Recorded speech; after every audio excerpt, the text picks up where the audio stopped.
Selesai pilpres kita bisa menahan diri semua, dan setelah itu kita merenung selama 1 bulan.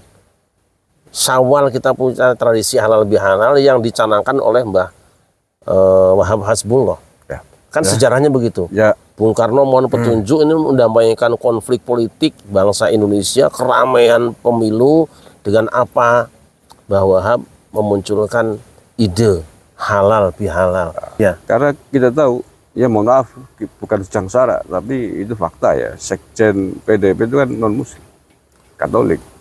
Ajaran Katolik, lihat ayat Matius. Berbahagialah orang-orang yang suka mendamaikan, karena mereka akan disebut anak-anak Allah.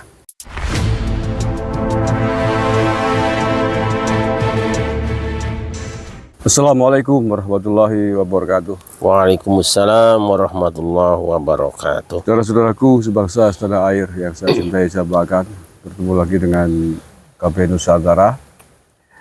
Hari ini hari Senin, tanggal 15 April 2024. Alhamdulillah, hari ini saya kerawan tamu agung, beliau Kiai Syarif Rahmat dari Jakarta. Yang baru saja semalam ada acara mengisi pengajian di Banteran, Sumbang, Banyumas, di lereng Gunung Slamet. Dan hari ini, pagi ini, saya menemani beliau menginap di kawasan wisata desa Embung, Banteran. Bagaimana yang Anda lihat, view-nya bagus gitu. Oke, apa kabar? Abah Syarif, sehat? Alhamdulillah sehat, dan pagi ini segar. Dari semalam kita menikmati segarnya Embung Banteran ini, suatu karya anak bangsa yang luar biasa. Saya kagum betul dengan aparat desa di sini. Tidak terbayangkan ada di dalam, ternyata jenengan juga baru tahu ya. Embungnya baru tahu. Nampaknya padahal nggak jauh tahu dari sini. Nggak jauh, saya cuma berapa, 10 menit, 15 menit. Nah, duluan saya tahunya. Tapi ya, luar biasa, view-nya luar biasa ini. Kayak alam. Ini ya suasana lereng Gunung Slamet rata-rata begini, Pak. Cuma sayangnya Gunung Slametnya tertutup awan ya. Iya, cuacanya lagi padahal dia cukup besar, tapi ada yang menutupinya sehingga keindahannya itu tertutupi. Seperti keindahan para pemimpin kita selama ini yang begitu hebat, tapi ditutupi oleh demo-demo awan itu. Banyak mendung-mendung yang belum disingkap. Nah, nunggu angin kita mungkin ya. Ya mungkin biasanya gitu. Nunggu angin dan nunggu mentari. Ini kalau mentari pagi jam 7, kalau cerah nggak ada awan, luar biasa. Gunung Slamet tampaknya biasanya jelas banget, Pak. Iya. Saya juga berharap tadi bisa melihat itu. Jadi melanjutkan tadi, Pak, terkait dengan suasana politik di tanah air, menjelang pasca pilpres hari ini, itu kemenangan sudah pastilah ya. Kemenangan ada di kubunya Pak Prabowo 02 dengan selisih suara yang begitu telak ya. Walaupun ada awan-awan sedikit tadi di Mahkamah Konstitusi, tapi itu tidak lama lagi pasti akan tersingkap awan itu. Hanya hari ini yang kita amati kan, dari beberapa partai koalisi lawannya Pak Prabowo, 01 dan 03, yang nampak sangat jelas kan 03, PDIP khususnya, yang nampaknya masih belum terima dan bereaksinya itu nggak berhenti-berhenti, hampir tiap hari bereaksi elit-elit PDIP-nya. Di antaranya sekjennya itu kan, yang terakhir Pak Hasto itu mengatakan bahwa kalau Pak Jokowi ingin silaturahim dengan Megawati, boleh, tapi dengan syarat. Di antaranya syarat yang menurut saya sangat menyakitkan, Pak. Pak Jokowi harus sowan dulu ke anak ranting. Masya Allah. Iya, itu lagi ramai kemarin. Hasto ngomong begitu. Kalau mau sowan dengan Ibu Megawati dalam konteks Idul Fitri ini, Lebaran ini, boleh, tapi harus sowan dulu ke anak ranting PDIP. Berarti kan anak ranting kan level, Masya Allah, tingkat kelurahan. Di bawahnya lagi, RT lagi. Ya, RW itu. Kalau kelurahan kan ranting. Ini kan menurut saya pelecehan sekali tidak hanya pelecehan kepada Pak Jokowi, tapi juga pelecehan terhadap budaya Islam Nusantara. Lebaran kan budaya kita, Pak. Betul. Di negara lain kan nggak punya. Dan biasa siapapun bersalam-salaman, bersilaturahim, tanpa membahas dan tanpa syarat apapun. Betul. Ya, saya jadi merenung juga. Pertama, wis pasti bahwa Pilpres itu berada di gerbang pintu bulan Ramadan. Semestinya kita memaknai pasti ini sebagai sebuah petunjuk Allah bahwa selesai Pilpres kita bisa menahan diri semua. Dan setelah itu kita merenung selama 1 bulan. Syawal kita punya tradisi halal bihalal yang dicanangkan oleh Mbah Wahab Hasbullah. Ya. Kan sejarahnya begitu. Ya. Bung Karno mohon petunjuk ini mendamaikan konflik politik bangsa Indonesia, keramaian pemilu dengan apa? Mbah Wahab memunculkan ide halal bihalal. Ini adalah apa? Tali yang sangat kuat untuk merekatkan kembali persaudaraan kita yang kadang-kadang karena kepentingan sekelompok elit politik, rakyat dikuyo-kuyo, dihancurkan, berantakan. Saya kira ini momen halal bihalal ini bok dinggo dipakai. Apa yang pernah membuat para pendahulu kita bisa damai, semestinya kita pakai juga supaya kita damai. Kecuali orang yang memang tidak pernah memikirkan bangsanya. Ini saya khawatir orang mengatakan dirinya sebagai wakil rakyat atau pemimpin rakyat, tapi di hatinya tidak ada rakyat. Rakyat sudah tidak ada masalah kok. Ya. Gitu? Sudah nerima apa adanya. Dan adem-adem aja. Nah iya, semuanya ada. Lah sekarang yang bikin orang tidak terima apanya? Namanya dunia politik, maka cara berpikirnya harus politik. Ada orang yang kadang-kadang berpikir membicarakan politik berperilaku politik tapi pikirannya fikih, yang tidak bisa. Kalau politik itu ya rebutan kekuasaan. Ya. Teman hari ini bisa lawan besok. 1 detik bisa berubah. Sadari itu. Kalau pemain politik yang profesional biasa saja. Kan kita juga tiap hari menyaksikan. Tahun ini partainya ini, besok pindah partai sini. Dan dia ada di gedung DPR dengan partai yang berbeda. Gitu. Itu siap. Kalau nggak siap ya jangan masuk di dunia politik. Ya kalau saya amati kan beberapa oknum elit PDIP ini ibarat tinju di atas ring. Sudah kalah tapi nantang ribut di luar ring gitu. Nah itu. Masih mengajarnya kan kurang dewasa memang dalam berpolitik. Tapi saya beranggapan pada akhirnya rakyat justru akan menilai sendiri. Oh iki toh. Ya. Mereka akan menduga-duga jangan-jangan riak-riak yang terjadi selama ini dari situ juga sumbernya. Lawang sudah selesai saja masih ribut toh. Ya. Ini kita merasa sebagai satu bangsa apa tidak sih? Kan gitu. Ya. Sekarang antara Mas Anies, Mas Ganjar, Prabowo, ini satu bangsa. Ada nggak perasaan kita bahwa mereka bertiga itu keluarga kita sendiri? Tak ngatain. Ada nggak rasa itu selama ini para pemimpin partai itu? Kalau Pak Prabowo, Pak Jokowi saya kira justru itu yang dikembangkan, Pak. Betul, saya menyaksikan keindahan mereka berdua. Prabowo dengan Jokowi itu musuh politik. Tapi ingat, musuh di politik. Ya. Dan dia bertanding di ring saat tinju berlangsung. Dan itu ada wasitnya. Selesai beliau bisa bergabung dengan Pak Jokowi ini. Ya. Sikap yang luar biasa. Mungkin kalau saya jenengan gengsi lah. Gitu. Misalnya maukah bergabung dengan Pak Jokowi yang telah mengalahkan Anda di Pilpres kemarin? Pikir-pikir dulu kan itu. Pak Prabowo tidak pernah mikir. Iya, untuk bangsa. Ya. Untuk bangsa. Dan sekarang orang semua mengatakan ini dia. Negarawan sejati. Negarawan sejati. Yang dipikirkan bukan dirinya. Pertarungan di ring selesai ya sudah selesai. Sudah digugur. Ya, yang ribut itu kan penjudi. Ya itu dia. Barangkali ini penjudi saya ini Pak. Penjudi politik. Penjudinya kalah nggak terima ini. Nah itu. Mau minta balik modal mungkin. Siapa saja lah. Kita nggak nyebut siapa-siapa nggih. Memperalat pemainnya, memperalat botoknya. Nah, saya jadi ambil pelajaran begini. Dulu Nabi Musa itu bayangkan dari orok dirawat oleh Firaun. Ya. Tetapi ketika dia dapat petunjuk dari Allah, ada kesadaran. Secara politis dia berseberangan dengan Firaun yang merupakan dalam terbetik ketua umumnya gitu loh. Firaun marah. Alam nurabbika fina walida wa labista fina min umrika sinin wa fa'alta allati fa'alta wa antal kafirin. Kamu nggak sadar ya, Musa? Kami merawat kamu sejak anak kecil, bayi cicit,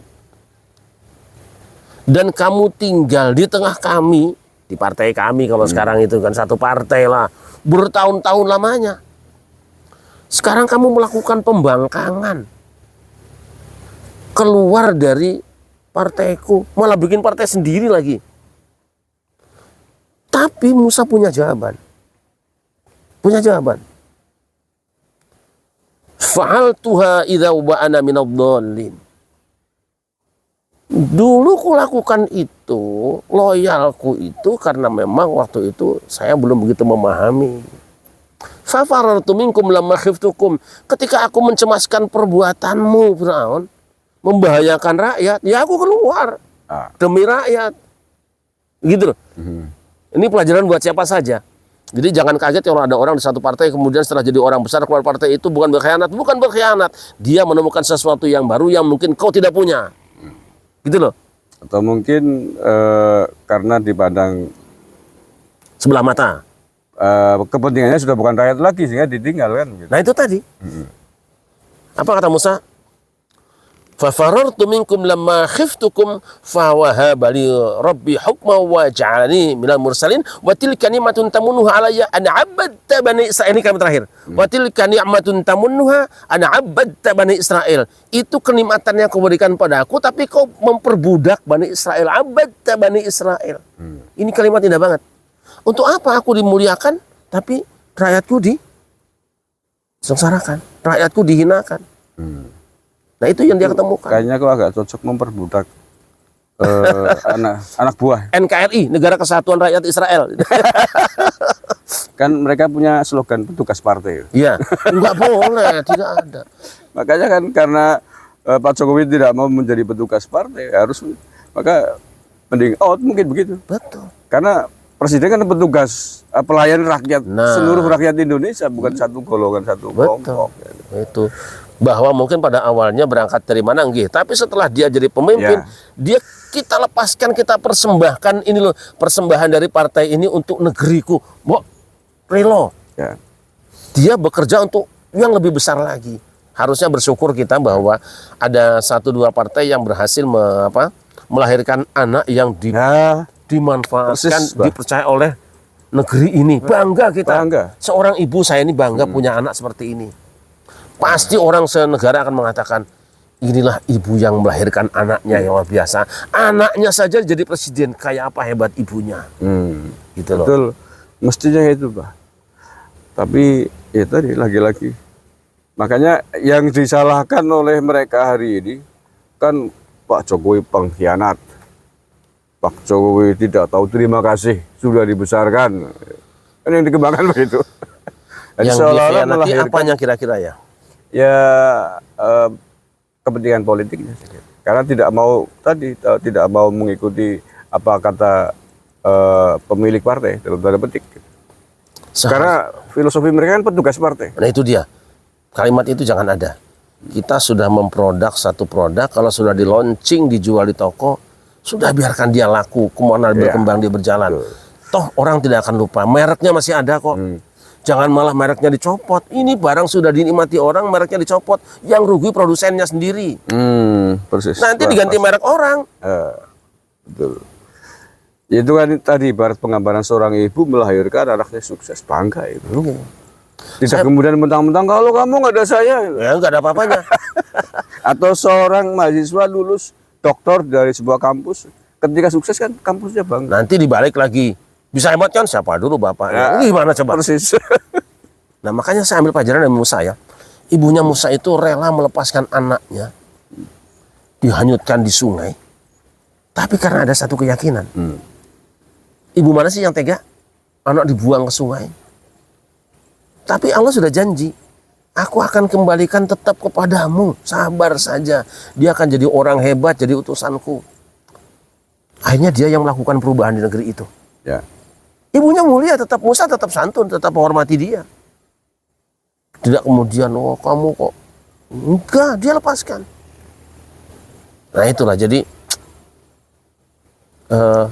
seharusnya kita berbangga bahwa ada sejumlah partai yang bisa melahirkan pemimpin yang begitu hebat. Orang tidak akan lupa dia anak Esopo, nggak akan lupa, percaya aja. Tapi jangan sampai ada peribahasa kalau anak durhaka banyak, tapi ibu durhaka juga ada toh. Ya, ada. Ada bapak durhaka juga ada toh. Ngajarin nggak benar pasti diikutin. Nah iya. Nabi Ibrahim sudah dapat wahyu, bapaknya malah ngusir. Kenapa tidak diikuti saja? Kan gitu.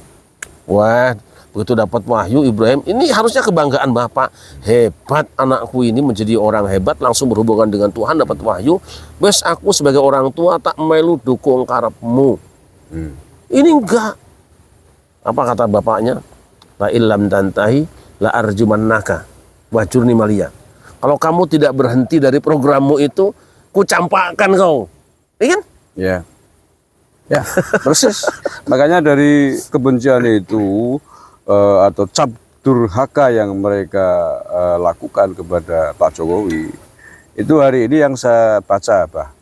Yang saya baca, mereka kelompok merah ini sepertinya ingin mendekati Pak Prabowo, ingin berkoalisi dengan Pak Prabowo, tetapi bersamaan dengan itu ingin mencapakan Pak Jokowi, ingin membuang Pak Jokowi. Pak Prabowo itu orang yang tidak pernah melupakan jasa orang lain sekecil apapun. Tidak mungkin. Ya, tidak mungkin. Dan saya berharap ibu kita, ibu yang kita banggakan itu segera sowan Bung Karno lah. Sowan ke Blitar, ziarah, mohon petunjuk. Ingat, Adam dan Hawa jatuh tuh karena bisikan setan kiri kanan. Tidak usah dengarkan kiri kanan, madep lempeng raimu maring romomu, sowan minta petunjuk Allah. ya. Ini cara berpikir Jawa nih. Sepakat itu. Sambungkan kembali energi bapakmu, orang terhebat di Indonesia. Yang lain itu kepentingannya apa? Bisa jadi karena nyusun kabinet juga belum, ada orang-orang yang khawatir situ akan masuk, maka dia jagal dengan cara-cara seperti ini. Orang akan naik, dia tidak akan naik, maka dia menjagal temannya sendiri. Kan ada seperti itu. Banyak. Saya berharap beliau segera sowan ke Blitar. Kalau perlu kita dampingi. Gitu? Dia apa salahnya? Kalau kami sudah biasa malam 17 Agustus pada Padepokan Dewa Sunan Kalijaga nginep di kuburan Bung Karno. Nginep di kuburan Bung Hatta. Bukan nyembah. Ini orang berjasa. Orang hebat. Kita minta inspirasi kepada Allah. Kita doakan beliau supaya dosanya diampuni. Kan gitu. Dan kita bisa meneladani. Sebagai seorang putra, saya kira merenunglah di situ sejenak. Saya sepakat tuh, Pak. Gitu? Agar itu tadi sejarah energinya tersambung, Ya, tidak itu. terputus di tengah jalan. Saya tuh Gus Nur Sewu berpikir berapa kali kapan sih ada haul Bung Karno. Saya pernah diundang haul Bung Karno di kediaman Ibu Rahmati yang di dekat Pasar Minggu itu. Diundang ceramah di situ dulu bareng dengan Bintang Pamungkas. Saya berpikir, loh, proklamator kok cuma haulnya di rumah kayak gini. Beliau bukan milik satu rumah, bukan milik satu keluarga. Bikin aja proklamasi haul yang besar-besaran. Kenapa sih nggak ada yang berpikir ke sana? Mungkin belum tahu, Pak. Belum paham, Pak.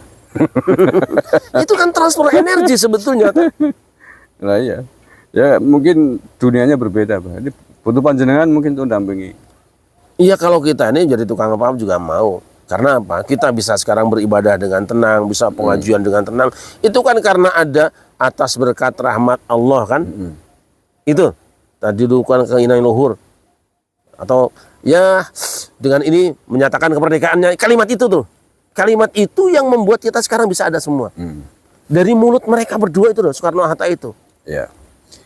Dan mungkin yang perlu ditiru juga oleh Ibu Megawati sebagaimana langkah-langkah yang ditempuh oleh Bung Karno dulu di dalam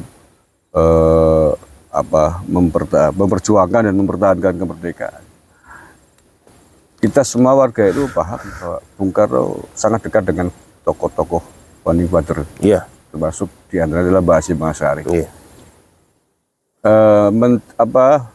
Munculnya resolusi Jihad NU 22 Oktober 45 kan karena kebuntuan Bung Karno menghadapi sekutu datang negara baru merdeka 2 minggu belum punya senjata. Akhirnya sowan dengan Mbah Hasyim Asy'ari dan muncullah resolusi jihad itu kan. Oke, betul. Nah, saya melihat itu penting menurut saya diteruskan cara-cara begitu loh Betul. oleh para elit petinggi PDIP, khususnya Bu Megawati, Mbak Puan. Bagaimana dalam kebuntuan seperti ini sowan dong. Saya jujur Gus, dengan kiai-kiai. beberapa tahun terakhir ini saya ada pikiran ingin bertemu dengan Bu Mega dan Mbak Puan. Sebelum Pilpres saya jauh-jauh hari lah. Karena yang tersisa dari terah Bung Karno yang saya lihat masih beredar tuh beliau-beliau itu tadi. Kita butuh cerita dan berita sejarah yang mungkin selama ini tidak diungkapkan. Saya bertemu dengan beberapa tokoh yang pernah dekat dengan Bung Karno. Misalnya Pak Ngadiman, ini ada di sini beliau di daerah Klaten kalau salah ya, beliau pulang. Udah sepuh banget. Saya wawancarai dulu dengan para Suka TV juga sudah ngobrol. Tapi sumber primer keluarga, coba deh ada hari di mana Ibu Mega bercerita, Mbak Puan bercerita, walaupun beliau putra kan, putrinya. Cobalah Mas Guntur cerita, kita mau denger nih.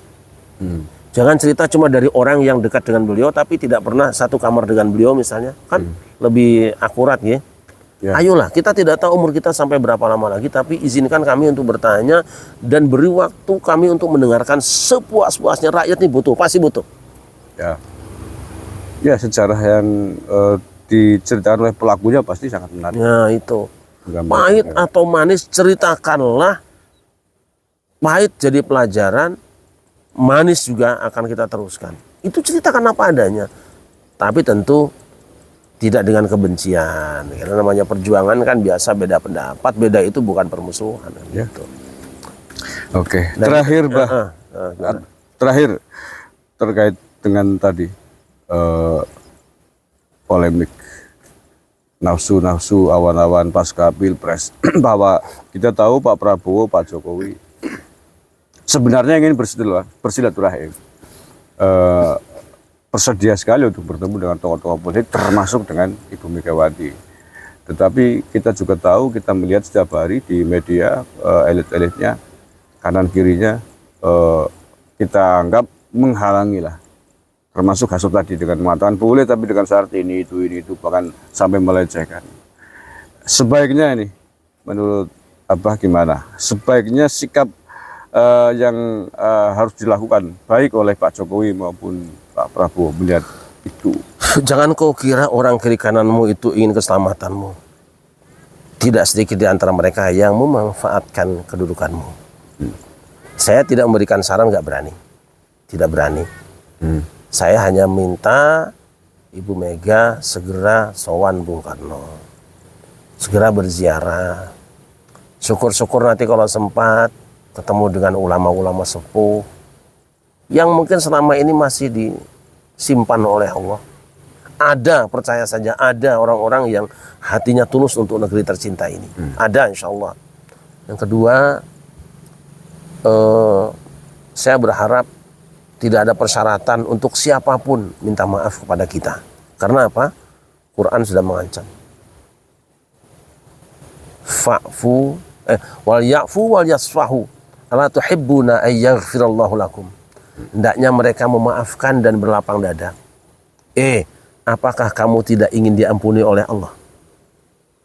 Allah seakan mengatakan, kalau kamu punya dosa, ingin diampuni oleh Allah, maafkanlah kesalahan saudaramu. Jika kamu tidak memaafkan saudaramu, jangan berharap Allah akan mengampuni dosa-dosamu. Karena itu hak Allah. Allah saja mengampuni, memaafkan tanpa syarat kok. Ya. Apalagi manusia. Iya, dan kami ingin nonton para pemimpin negeri ini, para pembesar negeri ini, tunjukkan pada kami bagaimana sih yang namanya kebaikan. Ajari kami bagaimana lapang dada. Ajari kami bagaimana karakter pemimpin yang hebat itu. Jangan pertontonkan kami dengan segala sesuatu yang membuat kami bertanya-tanya, sebenarnya siapa sih Anda sebenarnya? Pemimpin ataukah bukan? Saya kira itu aja. Oke. Terima kasih, Bah. Saya kira semuanya ini sangat bagus menjadi masukan untuk bangsa. Mudah-mudahan para petinggi kita menonton tayangan video ini khususnya bagi elit-elit PDIP yang sejak kemarin merasa paling benar, terus-terusan mengajar Pak Jokowi, merendahkan Pak Jokowi, menyalahkan Pak Jokowi, bahkan untuk sebuah silaturahim yang itu menjadi tradisi umat Islam kita.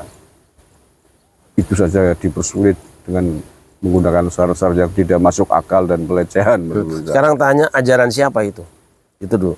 Jika engkau punya agama, sebutkan apa agamamu, di ayat mana ada petunjuk yang mengajarkan itu. Nah itu kalau masuk ke situ malah justru ngeri, bah. Ya. Karena kita tahu, ya mohon maaf, bukan sejang sara, tapi itu fakta ya. Sekjen PDIP itu kan non-muslim, Katolik. Ajaran Katolik, lihat ayat Matius. Berbahagialah orang-orang yang suka mendamaikan karena mereka akan disebut anak-anak Allah. Apa nggak baca ayat itu? Artinya dia tidak merepresentasikan ajaran agamanya. Tidak merepresentasikan ajarannya. Saya belajar Bible bertahun-tahun. Jadi sedikit-sedikit saya tahu. Nah, ini Mas harus tahu nih. Saya ulangi ayatnya ya, di kitab Matius. Kalau tidak salah itu pasal 5. Berbahagialah orang yang suka mendamaikan karena mereka akan disebut dengan anak-anak Allah. Bayangkan, sebutan anak Allah itu apa sih? Orang yang dekat dengan Tuhan. Ya. Kitab Matius silakan dibuka itu. Kalau nggak 5 ya 7 pasalnya, saya lupa lagi. Ya, oke lah. Mudah-mudahan kalau mulut saya tidak berguna, kalau ucapan saya tidak bermakna, kalimat yang keluar dari firman Tuhan dalam kitab Bible Injil Matius itu, coba Anda rasakan lagi deh. Mari kita selaraskan antara ucapan pengakuan agama kita dengan ajaran kita itu. Oke. Baik, Bah, terima kasih sekali atas bincang-bincangnya pagi hari ini dari lereng Gunung Selamat di Banyumas, Jawa Tengah. Pemirsa KB Nusantara dan pemirsa Pada Suka TV. Padepokan Dakwah Sunan Kalijaga. Karena sebenarnya ada Pada Suka yang lain nih. Bedanya di mana? Enggak, ya memang dulu itu Pada Suka punya saya. Saya minta seseorang untuk menjadi wartawan, kameramennya, redakturnya. Itu acara untuk Pada Suka kita. Tapi karena satu dan lain hal, dan nggak usah diceritakan lah. Pokoknya kita saling memaafkan aja. Ya kami sepakat dengan seluruh anggota Pada Suka seluruh Indonesia membuat Pada Suka TV yang asli, yang baru. Yes, kita berbuat baik. Saya bangga ada apa sih KBN ya? KBN Nusantara. Apa namanya? Keluarga Besar Nusantara. Iya udah tahu tuh mah. Kekuatanmu bagi Nusantara. Amin, amin. Gitu. Kerahkan baktimu untuk Nusantara, KBN. Terima kasih, Bah. Saya akhiri, mudah-mudahan tidak lama lagi suasana di negara ini seiring dengan Hari Raya Suci Idul Fitri, Lebaran, para petinggi, elit-elit politik kita terselaraskan dengan energi Lebaran ini. Amin. Untuk meredam egoismenya dan kembali fokus untuk kepentingan bangsa dan negara Republik Indonesia. Terima kasih. Wallahul muwaffiq ila aqwamit thoriq. Assalamualaikum warahmatullahi wabarakatuh. Waalaikumsalam warahmatullahi wabarakatuh.